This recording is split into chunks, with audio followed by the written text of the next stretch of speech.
Hello everyone, मेरा नाम Nishit and welcome to crazy GK trick. तो दोस्तों, आज है 15 अगस्त। जी हाँ, आज है हमारा स्वतंत्रता दिवस और ये है हमारा 75वां यानी 75th इंडिपेंडेंस डे।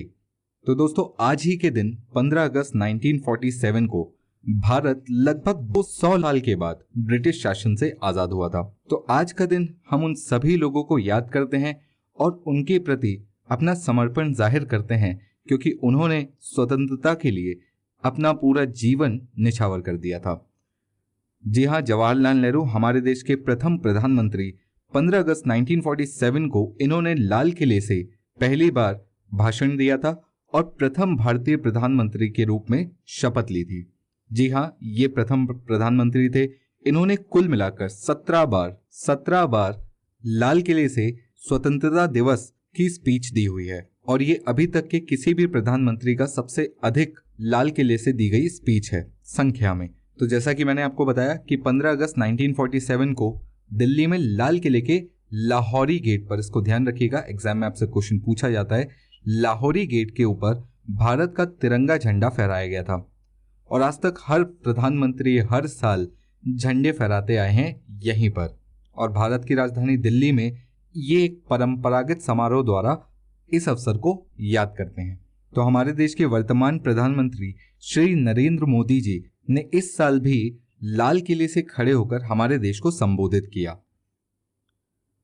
तो प्रधानमंत्री नरेंद्र मोदी का ये 8वां बार था जब उन्होंने लाल किले पर खड़े होकर झंडा फहराया और देश को संबोधित किया 75th या 75वें स्वतंत्रता दिवस पर। साथ ही इस साल कुछ खास बातें और थी, जैसे लाल किले पर इस बार मुख्य अतिथि के रूप में वे सारे हमारे देश के हीरो आए थे जिन्होंने हमारे देश को ओलंपिक में रिप्रेजेंट किया था। इनमें कुछ 32 ओलंपियंस थे, 240 ओलंपियंस और साथ ही साथ साई के कुछ अफसर भी थे। साई यानी स्पोर्ट्स अथॉरिटी ऑफ इंडिया।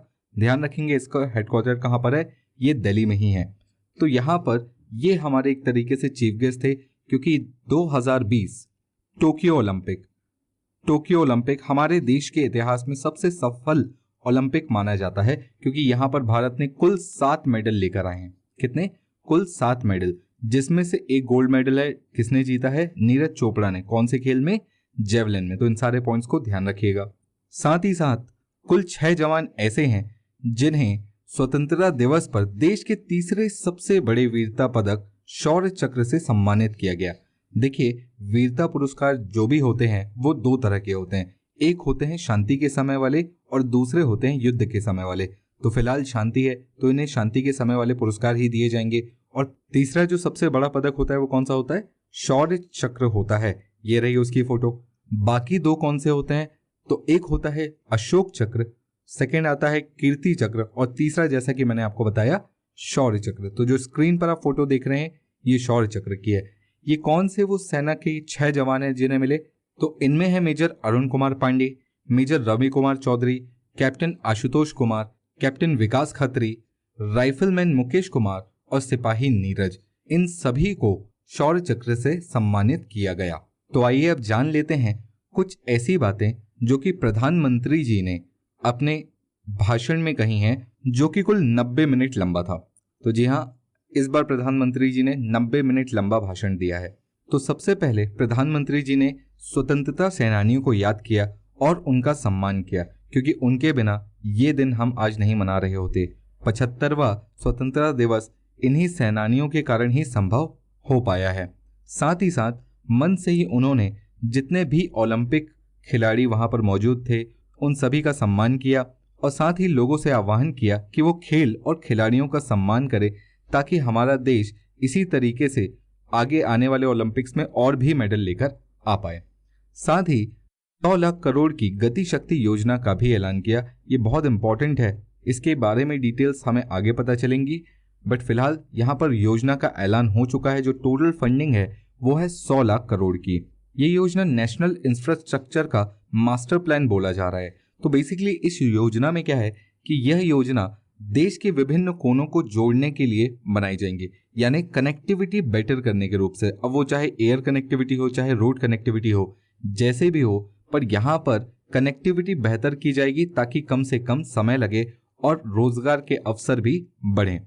इसके साथ श्री नरेंद्र मोदी ने नेशनल हाइड्रोजन मिशन का भी ऐलान किया।